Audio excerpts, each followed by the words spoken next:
Bueno, buenos días. Vamos a continuar con la síntesis de lípidos. La clase pasada terminamos de revisar la síntesis de ácidos grasos, que dijimos en los animales termina en el ácido graso de 16 carbonos. En otros organismos, como las plantas, termina en distintos largos de cadena. De ahí el que las fuentes vegetales tengan una variedad de ácidos grasos en cada una particular del vegetal de que estemos hablando. Ahora vamos a hablar ya la parte final, que sería cómo incorporar esos ácidos grasos en lípidos comunes, por ejemplo, los lípidos neutros, los lípidos de reserva, o bien en fosfolípidos, los componentes de la membrana. Aquí se ve en la figura. ¿Me están escuchando bien? Sí, profe. Bien. En la figura se ve cómo se sintetizan los ácidos, los lípidos neutros. Ajá. Los lípidos neutros o triacilgliceroles, que serían como esto, 3 ácidos grasos esterificados a una molécula de glicerol, se sintetizan a partir de 2 precursores posibles, dihidroxiacetona fosfato o glicerofosfato. La dihidroxiacetona fosfato, recordarán que es un intermediario de la glicolisis, de manera que este intermediario se toma y tiene 2 caminos posibles. Uno es que se le agregue un ácido graso, se le asile una posición, por ejemplo, la que le queda vacante, que es esta, la única, donde hay un alcohol. Recuerden que los glicerofosfátidos, que son este tipo de lípidos de reserva, tienen glicerol esterificado con ácidos grasos, ¿verdad? Entonces, hay que esterificar en este alcohol, este ácido graso. ¿Quién es el donador del ácido graso? Eso que se llamaría, ¿cómo? Este compuesto se llamaría, o se llama,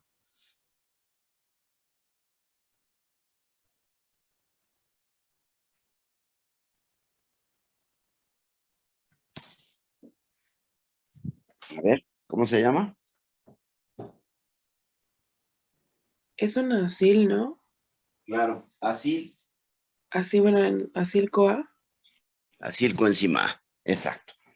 Con eso queremos decir que el ácido graso puede tener un largo de cadena muy distinto. Ajá, puede ser de 12, de 14, de 20, etcétera. Entonces, para agregar un ácido graso se usa acilcoenzima A. ¿Por qué se usará acilcoenzima A? Porque sería un compuesto de alta energía. Exacto, porque es un compuesto de alta energía. No podemos pegar el ácido graso, no podemos formar la unión covalente esta con un ácido graso libre. Tiene que usarse un tioéster, que es un compuesto de alta energía. ¿Ustedes son? Morales. Morales Y Pérez Dávila. y Pérez Dávila.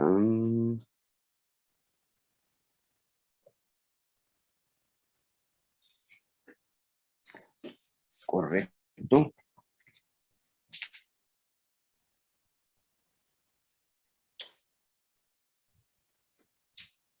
Morales y Pérez Dávila. Correcto.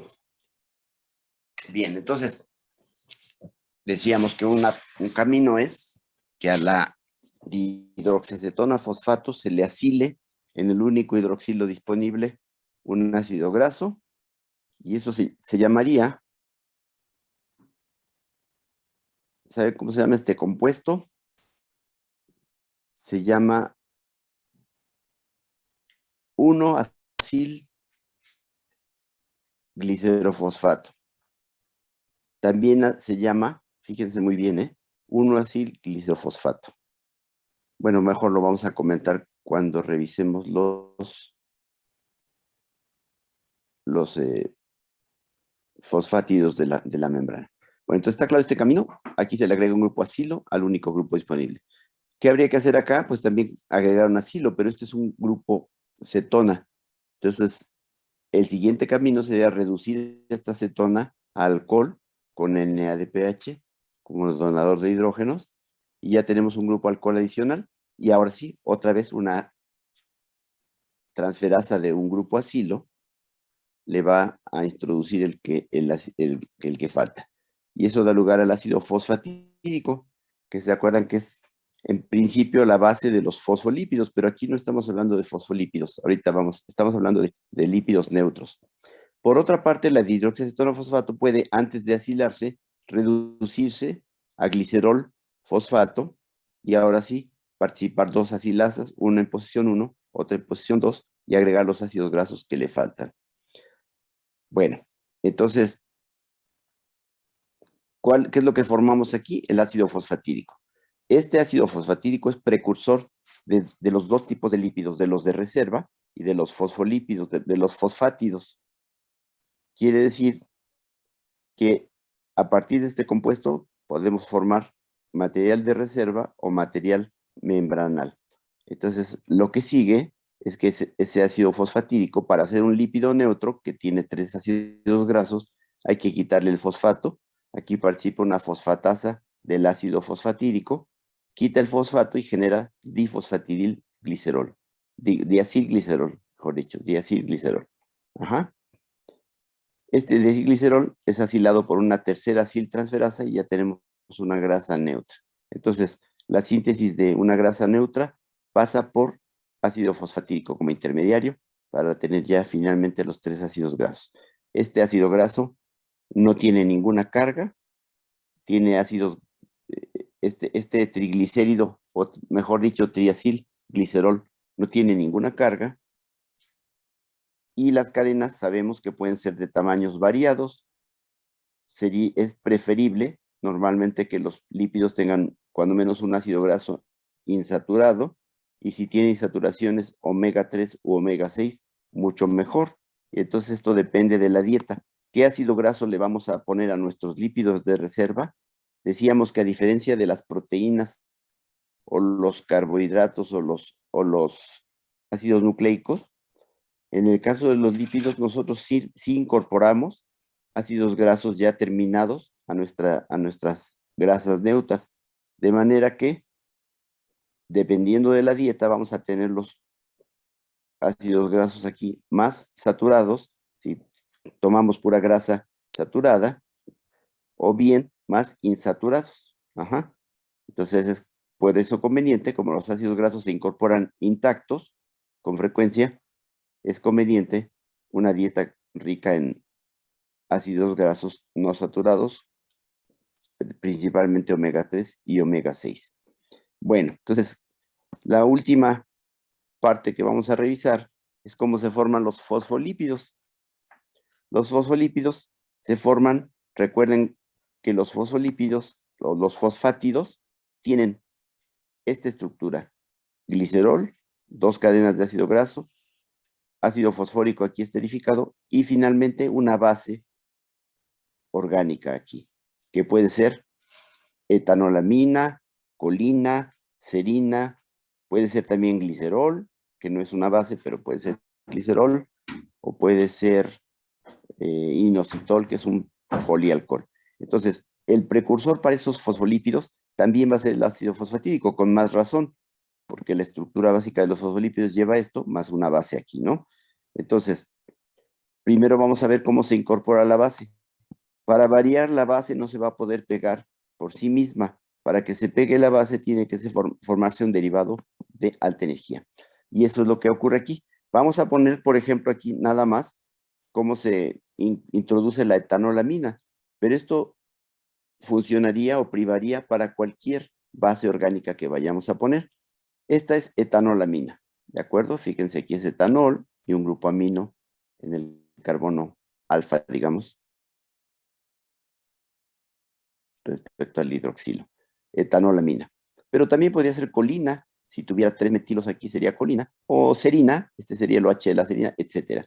En cualquiera de los casos, en todos ellos, va a participar primero una sinasa. Una sinasa le va a pegar un fosfato, va a formar un fosfoéster aquí, usando, como todas las sinasas, ATP, o un compuesto de alta energía. Entonces el ATP va a transferir un fosfato a la etanolamina para dar fosfo etanolamina, o fosfocolina, o fosfoserina, o fosfo, lo que sea, inositol, lo que ustedes quieran, ¿de acuerdo? La base ya fosforilada tampoco es el precursor directo para introducir esto al fosfolípido. Tiene que reaccionar con un derivado de citosina. ¿Se acuerdan ustedes qué derivados se usaban para sintetizar polisacáridos, para pegar carbohidratos, para sintetizar disacáridos, oligosacáridos, polisacáridos? ¿Qué tipo de derivados se usaban? Por ejemplo, para hacer glucógeno. Espero que lo estén estudiando porque ya tenemos ese examen a la vista, muy cercano. No hemos puesto fecha, ¿verdad? ¿O sí? Porque si ya tenemos fecha, déjenme anotarla. ¿Qué dicen? ¿Si han platicado sobre eso? ¿Ya tenemos fecha?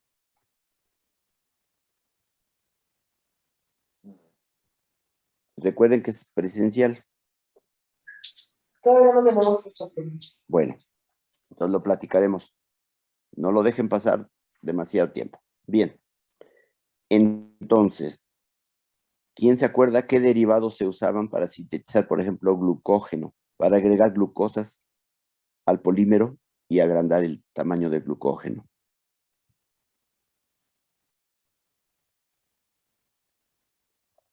¿Nadie ha estudiado todavía eso?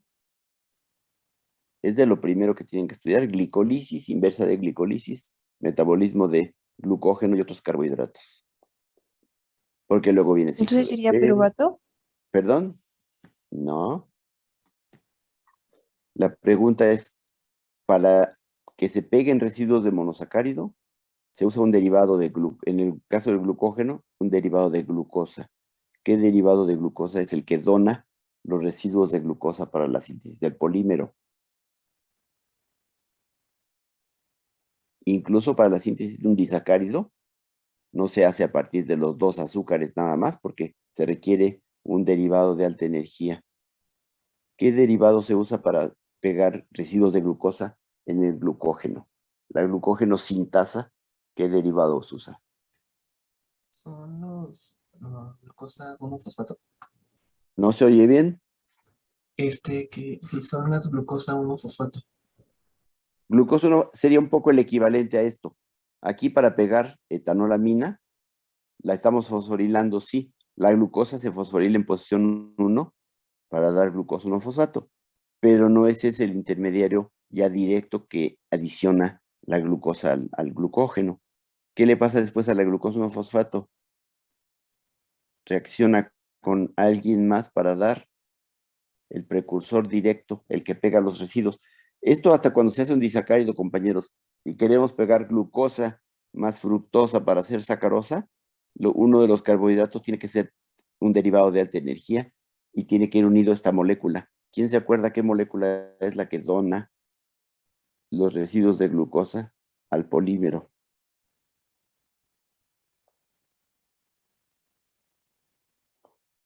Fíjense lo que está participando aquí.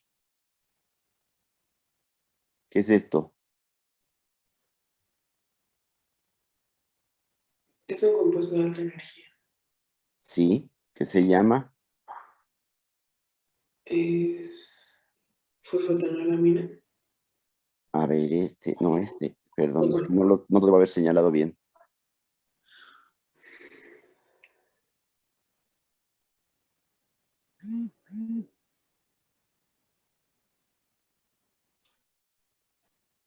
Apúrense porque se va el puntero, se borra. ¿Qué compuesto es ese?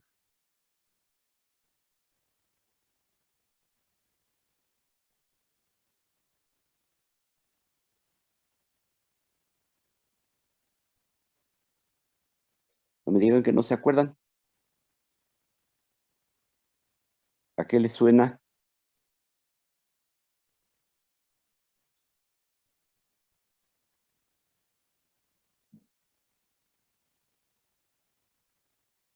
¿Nadie se acuerda? Cierto que tenemos pocos alumnos, solo 14. Cada vez somos menos. ¿No era citidina trifosfato? Claro, es trifosfato de citidina o sea, CTP. ¿Qué característica tiene? Es un compuesto de alta energía de la familia de los pirofosfatos. Este compuesto de alta energía va a reaccionar con ya reaccionó aquí el ATP, para fosforilar. Eso es indispensable. La base que se use, etanolamina, colina, serina, etcétera, tiene que ser fosforilada con ATP. Una vez fosforilada, va a reaccionar con CTP para dar citidina difosfo y la base. Citidina difosfoetanolamina, citidina difosfocolina, etcétera, etcétera, etcétera. Y esto como derivado de citosina monofosfato, de hecho, se va a pegar esta etanolamina. Y entonces va a reaccionar con el fosfato y se va a transferir la base junto con el fosfato. O sea que el fosfato del ácido fosfatídico que vimos hace rato, este fosfato, ya tenemos los ácidos grasos, el fosfato va a atacar al CDP etanolamina, a esto. La va a atacar y va a desprender CDP. Y se va a formar entonces ya esto que es fosfatidil etanolamina. ¿Correcto? Aquí termina esto. Pero antes de terminar, dejen decirles algo más. La fosfatidil etanolamina ya sería un lípido membranal, ¿de acuerdo? Tiene sus dos cadenas de ácido graso, las colas no polares, la cabeza polar, que sería esto, el fosfato con carga negativa, el grupo amino con carga positiva. Puede ser otra base, ya quedamos, ya lo saben, los fosfátidos pueden tener varias bases distintas. Pero una cosa interesante es que si a este lípido le quitamos un ácido graso, lo hidrolizamos, le quitamos el de la posición 1 o el de la posición 2, formamos una cosa que se llama un lisofosfátido, un lisofosfolípido. Es decir, este es un lípido membranal, su función en la membrana ya la sabemos, se inserta con sus dos colas hidrocarbonadas, la de aquí y la de acá, y deja una cabeza polar hacia el medio acuoso. Esto le da una cierta carga a la superficie celular, una distribución particular de fosfolípidos, que ya sabemos que son asimétricos. Pero cuando le quitamos un ácido graso, y esto se inserta en la membrana, este compuesto que le quitemos un ácido graso se llama lisofosfátido. Si quitamos el 1, pues es un lisofosfátido en posición 1, o el 2 en lisofosfátido en posición 2. Esto es anormal. Durante la síntesis de los fosfátidos, el precursor directo es el ácido fosfatídico. Tiene sus dos ácidos grasos. Aquí pegamos la base, como acabamos de ver, fosforilándola y convirtiéndola en el derivado de citosina. Por cierto, que no se acordaron cuáles son los derivados que se usan para pegar carbohidratos. No se acordaron finalmente, se usa UDP. O sea, se usa, en lugar de CTP, se usa UTP. Y los derivados son uridina, difosfo, glucosa, uridina, difosfo, fructosa, etcétera, etcétera, etcétera. Entonces, vean esto muy interesante. Esto se borra. Como es la última, tiende a volver al principio. Entonces, en el caso de los carbohidratos, el donador de azúcares es un derivado de un nucleótido, del UTP, de un nucleósido trifosfatado, el UTP. Para todos los carbohidratos, el donador es UTP. En el caso de los lípidos, el donador de las bases para hacer los fosfátidos es CTP. Entonces, todos ellos se incorporan o se usa como precursor directo la citidina, difosfo y la base. Citidina, difosfo, etanolamina, citidina, difosfo, colina, citidina, difosfo, serina, etcétera, etcétera. Entonces, les decía que cuando quitamos un ácido graso, eso es anormal. No es normal tener un fosfolípido sin un ácido graso. Esto provoca problemas en la membrana porque el compuesto que se forma, que es un lisofosfátido, se llama liso porque se obtuvo por hidrólisis, por lisis de este enlace, ruptura de este enlace, o de este otro. Cualquiera de los dos que quitemos va a provocar que el fosfolípido quede insertado en la membrana, porque allí se encontraba, ¿no? Entonces, una hidrólisis de uno de estos ácidos grasos va a generar lo que se conoce como un lisofosfátido. ¿Se entendió por qué se llama lisofosfátido?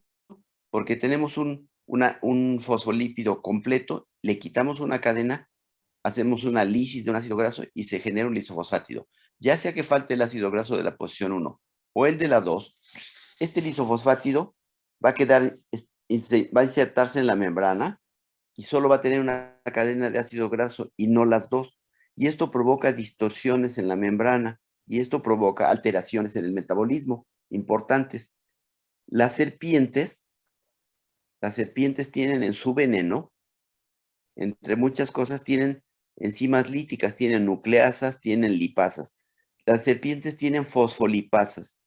Las fosfolipasas del veneno de serpiente son enzimas que van a quitar o este ácido graso o este otro y generar a partir de fosfátidos convencionales, de fosfátidos membranales, van a generar lisofosfátidos.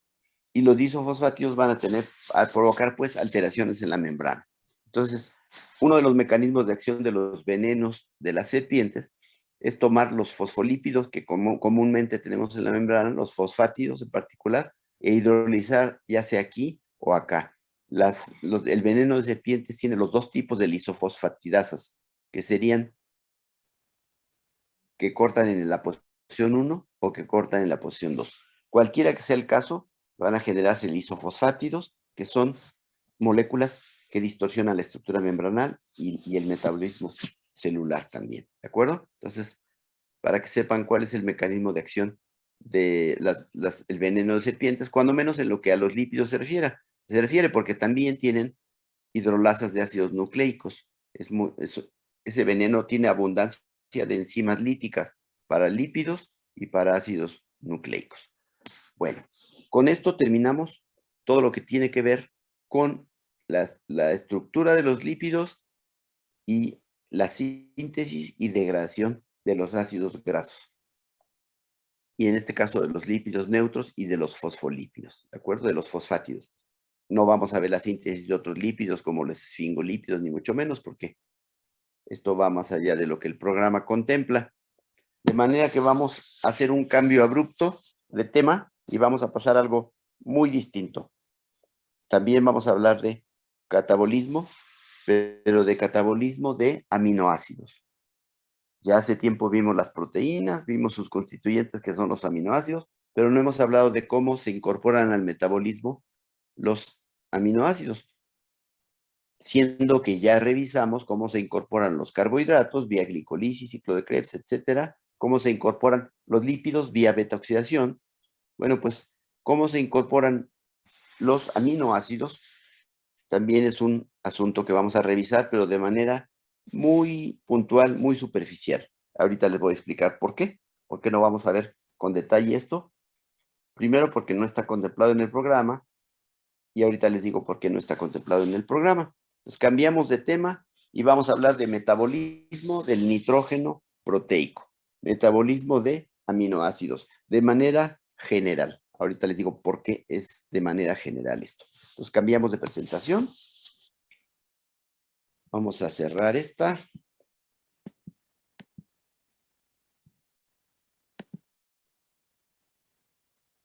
Cerramos esta presentación.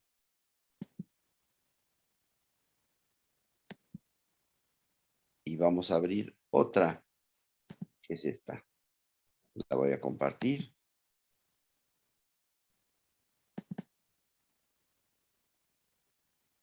Ya está. A ver si le están viendo bien. Los pocos alumnos que tenemos, 14, es menos de la mitad del grupo. No sé qué pasaría.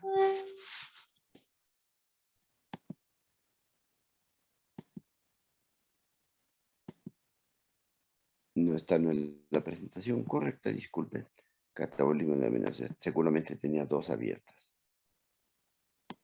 Esta sí. Esta es la correcta. Bueno, entonces vamos a hablar de catabolismo de aminoácidos. O del nitrógeno de las proteínas. ¿Qué sucede cuando ingerimos proteínas o aunque no las ingiramos? Cuando simplemente tenemos una proteína, ¿se acuerdan qué es el recambio de macromoléculas?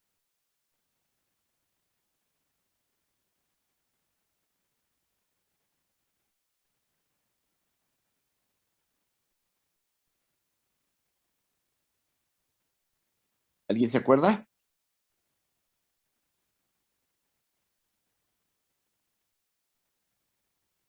¿Nadie se acuerda lo que es el recambio de macromoléculas? ¿Cómo se mantiene el orden de una célula? El gran orden de una célula ¿Por entropía? por entropía. O sea que la entropía es orden o es desorden. Es desorden. Es desorden. Entonces, ¿cómo es que mantenemos a una célula viva, que es algo muy ordenado? Una célula es algo ordenadísimo, ¿no? Es contra el aumento de entropía. ¿Qué es contra el aumento de entropía? Sí, aparentemente una célula iría contra el aumento de la entropía, del que habla la segunda ley, que los fenómenos tienden al mayor grado de desorden, ¿no? ¿Sí? Entonces, ¿cómo es que una célula puede estar tan ordenada? Hemos hablado de esto antes. Pues por la degradación de las macromoléculas. Claro, porque degradamos macromoléculas, que son moléculas muy ordenadas. Por eso, para mantener los kilos de peso que tengamos, los 60 kilos de peso que tenemos, para mantenerlos en el orden que sabemos que tiene un organismo, tenemos que comer polisacáridos, proteínas, lípidos, moléculas muy complejas, destruirlas, sacarles la energía y usar esa energía para hacer nuevas moléculas. Pero al destruir esas moléculas complejas, proteínas, lípidos, polisacáridos, ácidos nucleicos, al destruirlas, estamos generando productos pequeños, CO2, agua, amoníaco, fosfatos, etcétera, etcétera, que son de mucho mayor entropía que las macromoléculas. Entonces, un requisito para que un organismo vivo pueda existir, siendo tan ordenado como es que se destruya muchísimas moléculas alrededor, porque de esa manera la entropía del universo sí va a aumentar, porque el organismo vivo o la célula viva es un sistema, pero si consideramos lo que el organismo vivo hace en sus alrededores, sistema más alrededores, va a generar un aumento de entropía. Entonces, parte del metabolismo normal de una célula es estar destruyendo. Ya dijimos que nosotros tenemos algunas proteínas, en cada célula tenemos distintos tipos de proteínas. A veces hay muchas que están en común en muchas células, por supuesto, ¿no? Pero también nosotros destruimos nuestros componentes. Entonces, nosotros destruimos proteínas de dos formas. Una forma es simplemente hidrolizando nuestras proteínas constitutivas, y aquí dice más o menos cuántas se catabolizan, fíjense.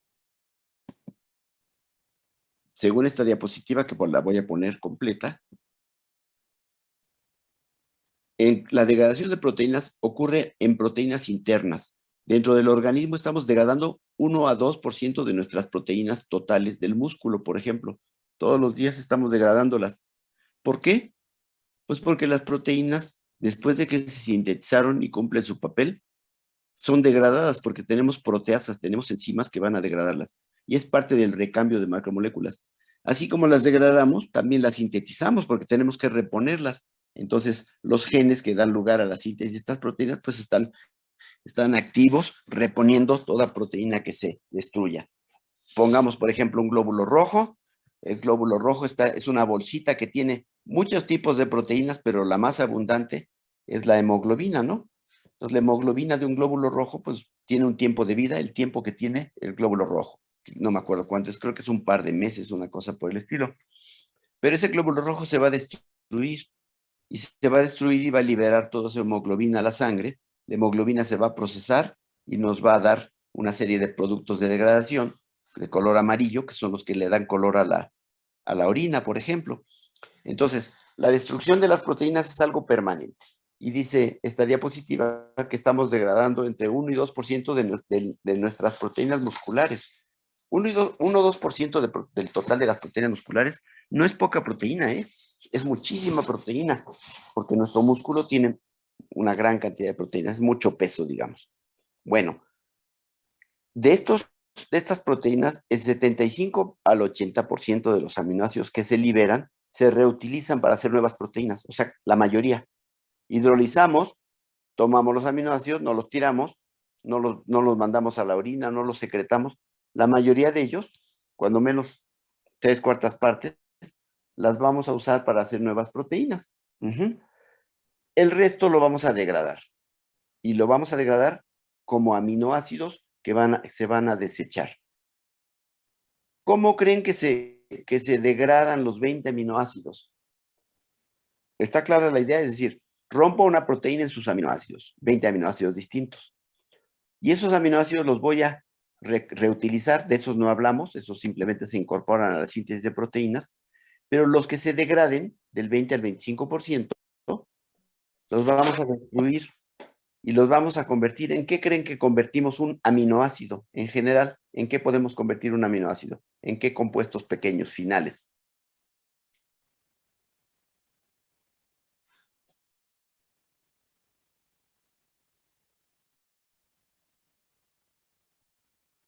Un aminoácido promedio, ¿en qué lo convertimos? Un grupo amino y el carboxilo. Bueno, algo así como un grupo amino y un grupo carboxilo, no existen los grupos como tal, ¿no? Los grupos existen cuando están pegados a una molécula, por eso se llaman grupos. ¿Cómo se llama un grupo amino? Cuando no es grupo, cuando no está pegado a nada. ¿Amoníaco? Amoníaco. ¿Y cómo se llama un grupo carboxilo cuando ya no está pegado a nada? Dióxido de carbono. CO2, correcto. Entonces vamos a desechar los aminoácidos como CO2, tienen mucho carbón los aminoácidos, CO2, totalmente oxidados, los vamos a meter a la mitocondria y los vamos a incorporar a intermediarios del ciclo de Krebs, ya conocemos eso. CO2, amoníaco, por supuesto los azufrados vamos a liberar como ácido sulfídrico o sulfatos o sulfuros, lo que sea, dependiendo del organismo, sulfuros y ácido sulfídrico básicamente. Y ¿cuáles hay? Hidroxilados, pues todo esto se va a incorporar a CO2, ¿no? Y agua. CO2, agua, amoníaco y sulfuros o mercapturos, lo que sea. ¿Está claro? Pero ahora imagínense, ¿cómo degradamos los 20 aminoácidos? Está claro, todo el mundo tiene claro que para degradar 20 aminoácidos necesitamos 20 caminos metabólicos para degradarlos porque tienen distinta estructura. Cada aminoácido es una estructura distinta y hay enzimas que van a degradar las partes carbonadas. ¿Saben cuánto tiempo nos tardaríamos estudiando cómo se degradan los 20 aminoácidos? Los 20 aminoácidos se degradan con enzimas específicas para cada aminoácido, cuando menos al principio. Cuando empiezan a degradarse ya generan intermediarios comunes, a lo mejor, que ya serían usados por enzimas, digamos, compartidas, ¿no? Por decir cualquier cosa. Tomo una fenilalanina, ¿qué tengo que hacer? Pues tengo que quitar el grupo amino, el carboxilo, tengo que abrir el anillo bencénico de la fenilalanina, y los intermediarios los tengo que convertir eventualmente a intermediarios del ciclo de Krebs. Luego, si tomo una isoleucina, por ejemplo, es un aminoácido ramificado, tiene una ramificación secundaria. La isoleucina, pues tengo que buscar caminos para degradar esa cadena de alcano y convertirla otra vez a intermediarios del ciclo de Krebs. Si se trata de una histidina, pues tengo que usar el anillo de imidazol, abrirlo para liberar el amoníaco, etc. Entonces, todo el mundo se da cuenta que el catabolismo de 20 aminoácidos serían 20 historias distintas. Cada una de ellas nos tomaría mucho rato. Y en este curso de bioquímica básica o bioquímica general, no tenemos esa pretensión de estudiar cómo se degrada cada uno de los 20 aminoácidos. Lo que más vamos a centrarnos es cómo se degrada algo o cómo nos deshacemos de algo que es bastante tóxico. Lo que es muy tóxico en los aminoácidos es el grupo amino, el amoníaco. Es tremendamente tóxico. El amoníaco en exceso tiene muchos efectos tóxicos y entonces la célula cuando destruye un aminoácido la cosa más importante que vamos ahorita a seguir no es cómo se destruye el aminoácido cualquiera hasta llegar a CO2 y amoníaco, sino qué se hace con el amoníaco que se libera. Básicamente, cómo nos deshacemos, cómo nos desintoxicamos de ese amoníaco. Y eso tiene que ver, pues, o está ligado al ciclo de la urea, que es la parte final de esta clase. Entonces vamos a ver cómo nos deshacemos del nitrógeno proteico, del nitrógeno de los aminoácidos. Aquí hay una diapositiva muy general sobre, bueno, algo que no dijimos. Aparte del catabolismo de nuestras propias proteínas, que hacemos todo el tiempo, 1 a 2% de las proteínas musculares, y evidentemente también hay degradación de proteínas de otros tejidos, no solo del músculo. Además de esa degradación, nosotros degradamos muchísimas más proteínas. ¿De dónde las proteínas que degradamos, de dónde vienen?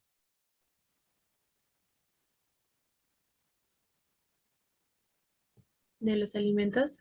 De la dieta, exactamente. Nosotros tenemos que comer entre 60 y 100 gramos de proteína diarias, es lo que se considera razonable, que en México, por supuesto, no ocurre, como es un país con tanta pobreza alimentaria, pues mucha gente no ingiere la cantidad de proteínas necesaria. ¿Por qué tenemos que ingerir proteínas? Por dos razones. Una,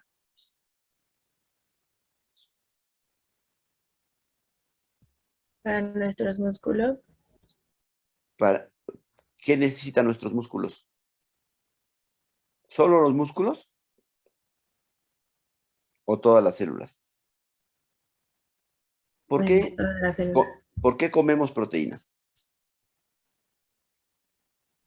Para obtener los aminoácidos, ¿no? Y ocuparlos nosotros en los diferentes procesos que hemos estado Esa viendo. es una de las razones. Para obtener los aminoácidos es una de las razones, sí.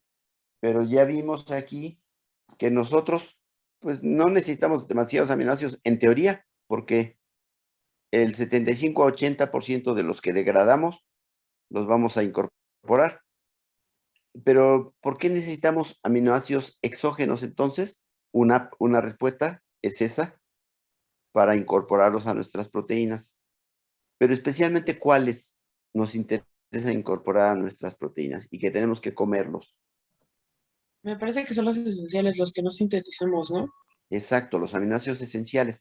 Todos son importantes porque yo me como un aminoácido no esencial y pues sabe rico, lo convierto en CO2, amoníaco, etcétera, y uso esa energía para obtener mi ATP. Es muy útil, pero especialmente para hacer proteínas necesito los 20 aminoácidos y varios aminoácidos, ya dijimos, como la mitad fácilmente no lo sabemos hacer. Entonces tenemos que ingerir proteínas de otro origen, preferentemente ricas en estos aminoácidos esenciales. Entonces, la degradación de proteínas es intracelular, como parte del recambio de proteínas, o bien por digestión. Las proteínas que vienen de fuera, vamos a revisar esas, las vamos a comer. Entonces estamos en la boca, ingerimos las proteínas, en el estómago se degrada parcialmente las proteínas con enzimas como esta, la pepsina, que es una proteína que está inactiva en el estómago como pepsinógeno, mejor dicho, en las células que revisten el estómago, está el pepsinógeno. Hay una hormona que provoca la activación de ácido clorhídrico, que es la gastrina, y el ácido clorhídrico va a estimular la conversión de pepsinógeno en pepsina, y esta va a degradar proteínas, lo cual ocurre en una escala realmente reducida. La mayoría de la degradación ocurre en el intestino delgado, en el yeyuno, la mayoría, en otras porciones también. Pero allí se van a activar muchas enzimas de las que hemos hablado. Las proteínas, cuando se degradan, se convierten primero en péptidos, ¿no? No se degradan así de aminoácido por aminoácido. Se convierten en oligopéptidos, que quiere decir que son péptidos de tamaños pequeños, de algún número de residuos de aminoácidos, y eso lo hacen varias proteasas que conocemos. La famosa pepsina que ya hablamos en el estómago, les da algunas mordidas a las proteínas, literalmente les da unas recortaditas, digamos, nada más, pero la mayoría de la proteína, oligopéptidos y proteínas completas o pedazos de proteína, pasan al intestino delgado, y ahí está la tripsina, que también está como precursor tripsinógeno, se activa tripsina, quimotripsina, elastasa, colagenasa, todas estas. Después los oligopéptidos son degradados por carboxipeptidasa, ¿se acuerdan? Enzimas que quitan el último aminoácido, o aminopeptidasas, enzimas que van mordiendo de uno en uno los aminoácidos, el aminoácido N-terminal. Y también hay unas peptidilaminopeptidasas, o sea que son algunas que cortan a lo mejor el primer aminoácido, o a lo mejor los primeros dos liberan dipéptidos, ¿no? Y así, los tripéptidos o dipéptidos son convertidos por tripeptidasas o dipeptidasas, ¿de acuerdo? Finalmente, ¿qué tenemos? Aminoácidos. Todo va a quedar finalmente en puros aminoácidos. Cuando digerimos, lo convertimos en aminoácidos. No incorporamos a nuestras proteínas ni siquiera dipéptidos, puros aminoácidos, ¿de acuerdo? Entonces, llegan al intestino, son degradados, las proteínas, los aminoácidos se absorben de manera unitaria, como, bueno, o como dipéptidos también un poquito. Bueno, aminoácidos, dipéptidos y en pequeña escala oligopéptidos. Pero normalmente están ya totalmente degradados. Los absorbemos y en el hígado van a llegar a la sangre y de ahí se van a distribuir a donde quiera que hagan falta. ¿De acuerdo? Bueno, luego, ¿cómo se desecha? Dijimos que no vamos a ver cómo se catabolizan los aminoácidos, todos, que son 20 distintos. Vamos a ver qué pasa con su amoníaco, que es la parte más tóxica. La parte carbonada ya se imaginan que va a ir a parar al ciclo de Krebs. Y vamos a incorporarla como alfa-acetoglutarato, como oxalacetato, como fumarato, etc. Vamos a incorporarlo como intermediarios del ciclo de Krebs. Eso es lo carbonado. Pero el amoníaco, hay 3 formas de desecharla en los organismos. Los organismos tienen 3 formas de desechar el nitrógeno. Como amonio, como amoníaco directamente, como urea, que es lo que hacemos nosotros, y como ácido úrico, que es lo que hacen fundamentalmente nosotros también un poquito, pero las aves y los reptiles. Entonces fíjense que hay una división clarísima en los distintos grupos de organismos. Los animales, estoy hablando de los animales en particular. Los animales acuáticos, los animales y los, ¿cómo se llaman estos?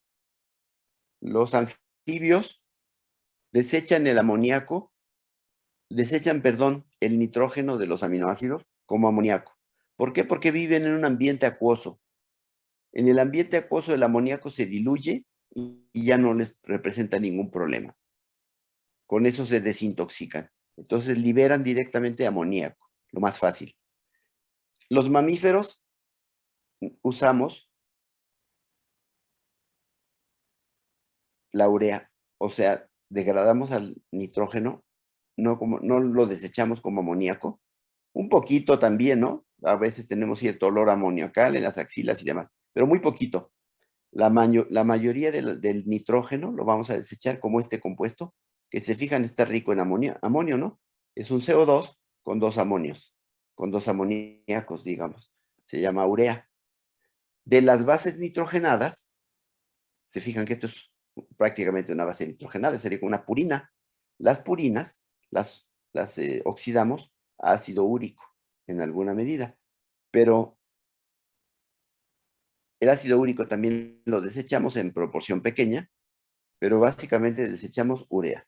Este ácido úrico en los mamíferos se va a degradar, se va a abrir y vamos a eventualmente convertirlo otra vez en urea. Entonces, de donde venga el nitrógeno de aminoácidos o de bases nitrogenadas, lo vamos a convertir en urea. Y vamos a hablar de cómo es que los mamíferos desechamos el nitrógeno en forma de urea. No vamos a revisar el metabolismo de los anfibios o de los peces y tampoco vamos a revisar el metabolismo a través de el ácido úrico. ¿De acuerdo? Entonces vamos a ver cómo es que desechamos el nitrógeno en forma de urea. Bueno, ya anoté, participó Frías. ¿Y alguien más que no había participado? No. Bueno, antecedentes. Vamos a ver cómo se estudió esto. Ya saben que siempre revisamos un poquito de la historia experimental, muy poquito, nada más unos cuantos experimentos, para saber cómo es que ocurre un proceso. En el caso de la degradación de los aminoácidos para deshacernos de su nitrógeno, del amoníaco, vamos a ver estos antecedentes. Primero, fíjense bien. La adición de un aminoácido radiactivo a extractos de músculo de rata, ya tienen el experimento en la mente, tomamos músculo de rata, lo molemos en presencia de una solución reguladora a temperatura baja para que las enzimas estén preservadas, etcétera, y le vamos a agregar un aminoácido radiactivo. ¿Cuál quieren? La serina radiactiva. ¿Sí? O sea, serina que tiene radiactividad en el nitrógeno. Mucho cuidado. Hay nitrógeno radiactivo, ¿de acuerdo? Así como hay muchos elementos, hay isótopos radiactivos, hay nitrógeno radiactivo. Entonces, si marcamos a un aminoácido como la serina, podría ser otros, podría ser glicina, alanina. Si lo marcamos radiactivamente en su nitrógeno alfa, su amino alfa, fíjense lo que pasa cuando le agregamos un extracto muscular. Después de un rato, que lo pusimos en el homogeneizado muscular, ahora sí incubamos a temperatura, pues unos 37 grados, me imagino que la rata es más o menos como el ser humano, su temperatura óptima andará por allí. Y lo que vemos, después de que purificamos los productos y separamos los aminoácidos, nos damos cuenta que están radiactivos todos.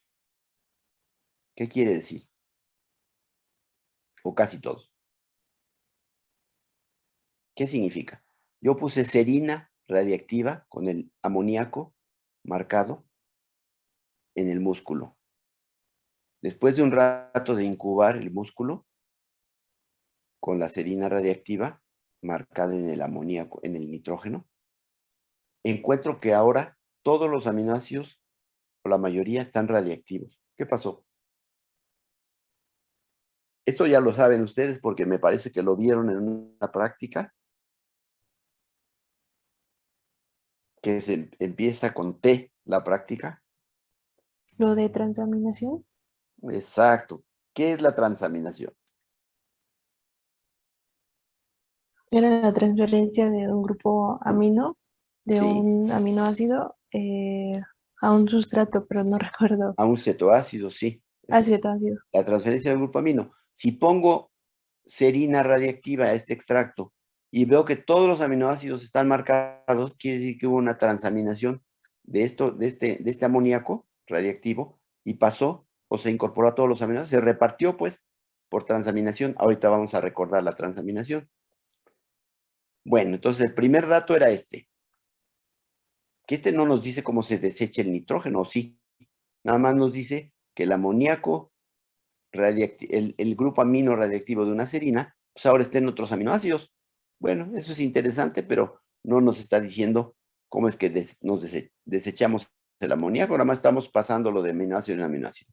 Pero esto es un antecedente. Otra cosa muy importante, los extractos musculares de ratas que estaban deficientes en vitamina B6, o sea, fueron ratas que se alimentaron deliberadamente con fuentes alimentarias que no tenían vitamina B6 por mucho tiempo. Entonces las ratas, como nosotros, también requieren vitaminas. ¿Qué es una vitamina? ¿Alguien se acuerda?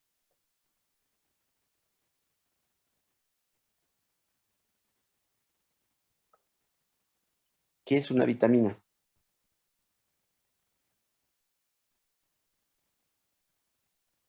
Es una molécula orgánica que tenemos que tomar en la dieta porque no sabemos sintetizarla y que es un precursor de una coenzima.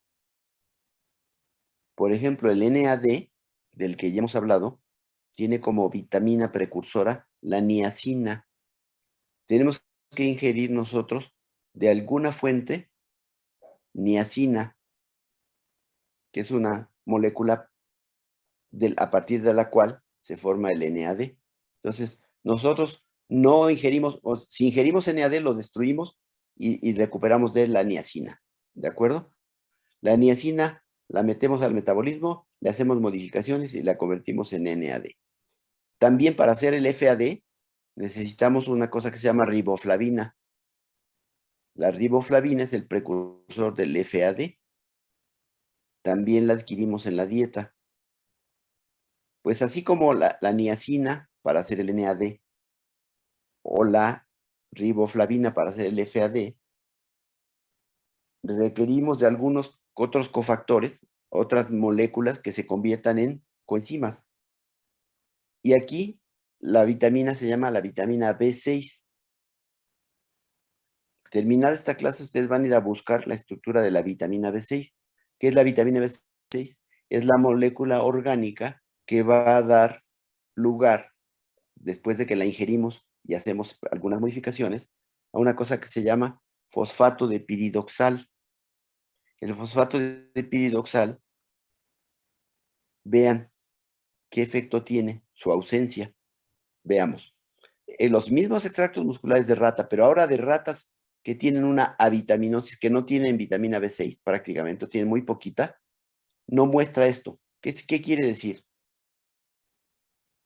No muestran este intercambio de amoníaco entre todos los aminoácidos. Si pongo serina radiactiva o cualquier aminoácido radiactivo en el extracto muscular de una rata que no tiene B6, no hay, se queda la radiactividad en esa serina, pero no vamos a encontrar alanina, triptofano, etcétera. No vamos a encontrar radiactivos todos los aminoácidos, solamente ese. ¿Qué significa? ¿Cuál es la conclusión? Que la vitamina B6 es un precursor que se usa para pues, el marcaje de los aminoácidos. Para concretamente, sí, la vitamina B6 es un precursor de una coenzima que se usa para la transaminación, porque quedamos que la transferencia de grupos amino es por transaminación, ¿de acuerdo? Pues entonces, este es otro lado importante. No hay B6, no hay transaminación, pero todavía aquí no sabemos cómo se degrada el nitrógeno proteico. Nada más sabemos que aquí ya no se puede recambiar entre los distintos aminoácidos porque falta este cofactor, esta vitamina que da lugar al cofactor, ¿no? Ahora, el recambio de la marca de los aminoácidos depende de la adición de alfa-cetoácidos. Si no hay alfa-cetoácidos en el extracto, no hay movimiento del grupo amino. Igual que si no hay vitamina B6. Si no hubiera alfa-aminoácidos, no habría recambio. O dicho de otro modo, algo que ustedes hicieron en el laboratorio, dieron un alfa-cetoácido a un extracto muscular y convirtió el alfa-cetoglutarato en ácido glutámico, ¿no? Ustedes vieron así la transaminación. Pues vamos a ver, ya ustedes conocen la transaminación, no les estoy diciendo nada nuevo, ya lo dijeron hace rato. El alfa-cetoácido va a recibir el grupo amino de algún aminoácido para a su vez convertirse en aminoácido. Aquí está. Este es un aminoácido, grupo carbono alfa, carboxilo alfa, amino alfa y el grupo R, el que sea. Va a reaccionar con un alfa-cetoácido, ¿de acuerdo? Este es un alfa-cetoácido. El grupo, este tiene un grupo R1, este tiene un R2. Cuando el grupo amino se transfiera de aquí para acá, vamos a tener un aminoácido con el grupo R1, que es este. Y este que perdió el grupo amino, perdón, se va a convertir en cetoácido, pero del grupo R2. ¿De acuerdo? Entonces, si esto era un aspartico, pues al transaminar se convierte en el ácido orgánico que se llama oxalacetato, que es el precursor del ácido aspartico. O si al ácido aspartico le doy un grupo amino, lo convierto en, quiero decir, si al oxalacetato le doy el grupo amino, lo convierto en ácido aspartico. Esta es una transaminación, ¿de acuerdo? Puede participar cualquier alfa-cetoácido y cualquier aminoácido. Bueno, algunos aminoácidos no hay transaminasas para ellos, pero finalmente la mayoría las tienen. Esos tenemos que recurrir a otro camino que no vamos a revisar aquí. En general, pues la transaminación hace que un aminoácido done su grupo amino a un alfa-cetoácido, generando un nuevo aminoácido y un alfa-cetoácido, por supuesto. Muy bien, entonces, ¿para qué sirve la transaminación? De acuerdo con esto, ¿quién quiere decir para qué sirve la transaminación? Uno de los papeles es ¿cuál? Síntesis de nuevos aminoácidos. Claro, síntesis de nuevos aminoácidos. ¿Tú eres? Álvarez Quintos. Rodrigo. Síntesis de nuevos aminoácidos. Claro, tengo un aminoácido, uso algún alfa-cetoácido, genero un nuevo aminoácido. Entonces, la transaminación nos permite, cuando estamos escasos en algún aminoácido, siempre que tengamos su precursor como alfa-cetoácido, lo vamos a formar. Sí, ese es un papel de la transaminación. Recambia grupos amino entre los aminoácidos. Pero el otro papel, ¿lo recuerdan?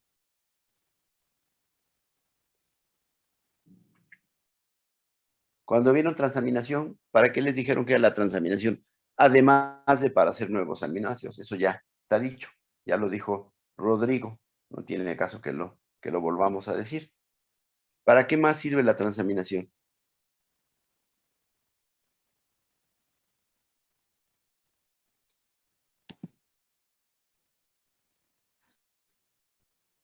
¿Para qué? ¿Alguien se acordó? En el laboratorio no le hicieron énfasis en cuál es el papel importantísimo que tiene la transaminación, además de generar nuevos aminoácidos. ¿Sería por eliminación de grupos aminos? Sí, para eliminación de grupos amino, exactamente. La transaminación es no solo para generar nuevos aminoácidos, sino sobre todo para deshacernos del amoníaco. ¿Por qué?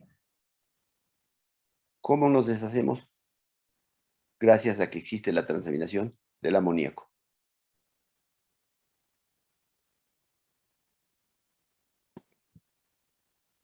Aquí se ve. Tenemos un alfa-cetoácido X y un aminoácido. ¿De acuerdo? Transaminan. Y dan ácido glutámico. Ah, caray. Qué raro, ¿no? ¿No dijimos que la transaminación es para todos los aminoácidos? Para generar todos los aminoácidos. Y aquí estamos generando ácido glutámico. ¿Se acuerdan por qué? Para que se genere ácido glutámico, cualquier aminoácido dona su grupo amino al alfa-cetoglutarato, exactamente al alfa-cetoglutarato, y da exactamente el glutamato. Pero yo les dije que había transaminación para hacer muchos aminoácidos, la mayoría, ¿no? Eso es cierto. Si los aminoácidos son variados y distintos cetoácidos, se forman nuevos aminoácidos. Pero cuando el cetoácido es el alfa-cetoglutarato, cuando el alfa-cetoglutarato recibe un grupo amino, forma exactamente el glutamato. Entonces, la mayoría de los aminoácidos transaminan, pero no con cualquier alfa-cetoácido, preferencialmente con alfa-cetoglutarato. ¿Y por qué? Porque así generan glutamato. ¿Y cuál es la importancia de generar exactamente el glutamato? ¿Las proteínas tienen un montón de glutamato y hay que tener glutamato por todos lados? No. El glutamato es el único aminoácido, fíjense bien, que puede ser oxidado fácilmente liberando amoníaco. Entonces, el glutamato tiene una enzima oxidativa que lo convierte en alfa-cetoglutarato, aquí está, y le quita el amonio. Para hacer eso, esta enzima es una oxidorreductasa, lo va a desaminar y a reducir al mismo tiempo. Se va a convertir el glutamato en, más bien dicho, lo va a oxidar primero alfa-cetoglutarato y va a liberar el amoníaco. La oxidación la hace el NADP. El NADP toma los hidrógenos y se convierte esto en NADPH. ¿De acuerdo? Entonces, eso libera el amoníaco. Y este es el amoníaco del que nos vamos a deshacer. El amoníaco va a entrar a las mitocondrias. Esto ocurre en el citoplasma. El amoníaco va a entrar a las mitocondrias y se va a convertir en carbamoil fosfato y de ahí vamos a ver cómo se convierte en urea. Pero entonces, en síntesis, los dos papeles importantes de la transaminación son, uno, generar distintos aminoácidos por recambio de un aminoácido con distintos cetoácidos. El otro papel importantísimo es que cualquier aminoácido o la mayoría de ellos transamine con alfa-cetoglutarato, solo alfa-cetoglutarato, para dar glutamato, porque el glutamato tiene una enzima oxidativa que le quita el amoníaco y lo libera de forma reducida. Por eso se usa un reductor amoníaco. Entonces, desgraciadamente o afortunadamente, seguramente afortunadamente porque la evolución así es, los demás aminoácidos no tienen oxidasas como esta. Esta enzima es específica del glutamato. Hay oxidasas de otros aminoácidos, pero tienen actividades bajísimas realmente. Entonces, con estas oxidasas no nos podríamos deshacer del nitrógeno de las proteínas. Pero la oxidasa del glutamato, que es la deshidrogenasa glutámica, es tremendamente activa y entonces al oxidar el glutamato va a liberar el amoníaco. ¿Y de dónde viene el amoníaco que se liberó?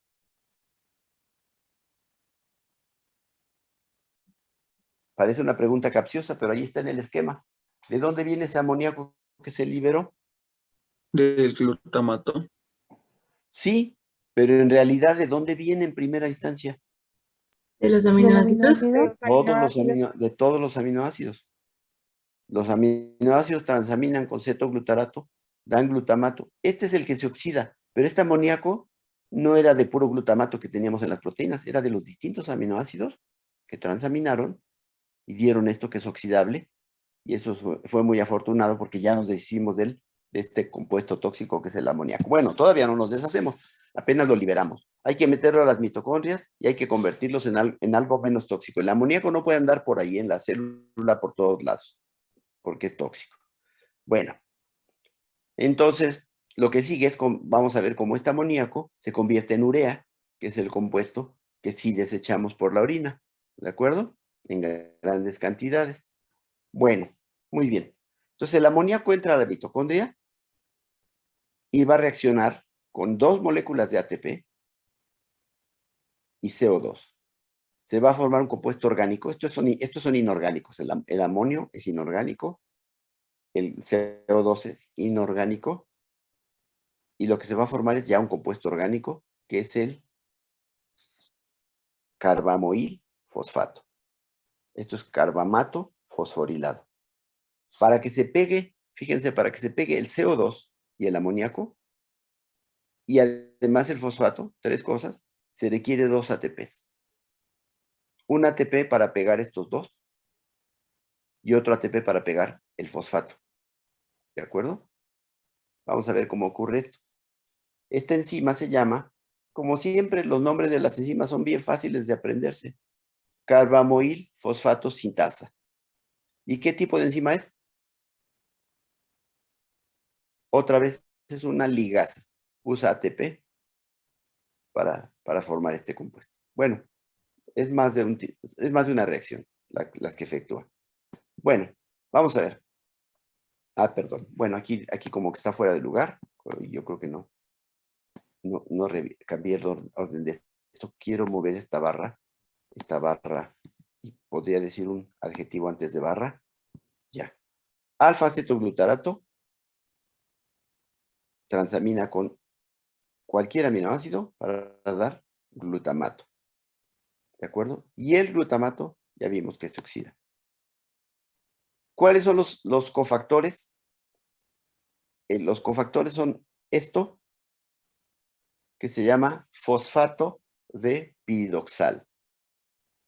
Fíjense que es una piridina, hidroxilada, metilada, etcétera, y con un grupo aldehído. El precursor de esto se llama piridoxina, es la vitamina B6. Pero aquí, esta es la forma ya acabada del cofactor. Así funciona el cofactor, con este grupo aldehído. Este grupo formilo es muy importante para su actividad. Entonces, este es el precursor de las transaminaciones, el cofactor de las transaminaciones. Y en una de las formas intermedias, cuando reacciona en la transaminación, se forma piridoxamina, o sea, aquí recibe el grupo amino. Y luego ya se lo dona al alfa-cetoácido para que acabe la transaminación. O sea, otra vez un grupo aldehído va a recibir el grupo amino y se lo pasa a un alfa-cetoácido para dar un aminoácido. ¿De acuerdo? Entonces, estos son los cofactores. Esta es su fórmula. El cofactor se va a unir. Vamos a hablar de la transaminación primero. El cofactor se va a unir a la enzima de manera covalente, como un grupo prostético. Esto es un cofactor que va a reaccionar con la enzima, que es la transaminasa, a través de una lisina. Entonces, la lisina tiene un grupo amino, o sea, la enzima tiene en su sitio activo una lisina. La lisina se va a adicionar a este aldehído y formar una base de Schiff.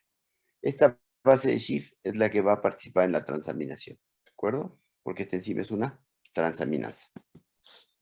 Bueno, aquí está el famoso piridoxal, fosfato de piridoxal que vimos hace rato, con su grupo aldehído. Cuando está unido a la enzima, como base de Schiff, está unido a una lisina, así es como va a trabajar. Y cuando reacciona con un aminoácido, para empezar la transaminación, el aminoácido se va a unir aquí. O sea, el grupo amino del aminoácido X. ¿Está claro? Esta es una lisina de la proteína. Está unido con el cofactor. Pero esto va a reaccionar con un aminoácido X, el que sea. El grupo amino del aminoácido va a atacar aquí, se va a adicionar y va a sustituir a la lisina. Se va a desprender de la lisina. Entonces se va a formar este derivado. Esta imina, esta es una imina, esta también es una imina. O base de Schiff. Bueno, entonces, esto es el aminoacil. ¿Cómo se llama esto? ¿Qué dijimos? Piridoxal. Fosfopiridoxal, no sé la L. ¿De dónde sale? Fosfo-PLP. Piridoxal, fosfate, L. ¿Quién sabe? Bueno, el caso es que este es el piridoxal. Así está unido a la enzima. Así reacciona con el aminoácido, se forma una nueva base de Schiff y ya tenemos el primer paso de la transaminación. Este intermediario que tenemos aquí, vamos a ver qué le pasa para que transamine. Apenas está pescado aquí el aminoácido con el cofactor unido en una base de Schiff. Esta base de Schiff pierde un protón. Esto es gracias a que el nitrógeno actúa como un atractor de electrones. Le faltan electrones, tiene que recuperarlos. Los recupera de esto. El par de electrones sale ahí, se queda un hidruro, se pierde un protón, se viene para acá, hacia acá, conjugado hasta acá. Entonces el par de electrones de aquí va a parar acá. ¿Lo ven? Es el primer paso. Después, ¿esta base de dónde sale? Esta es una pregunta capciosa.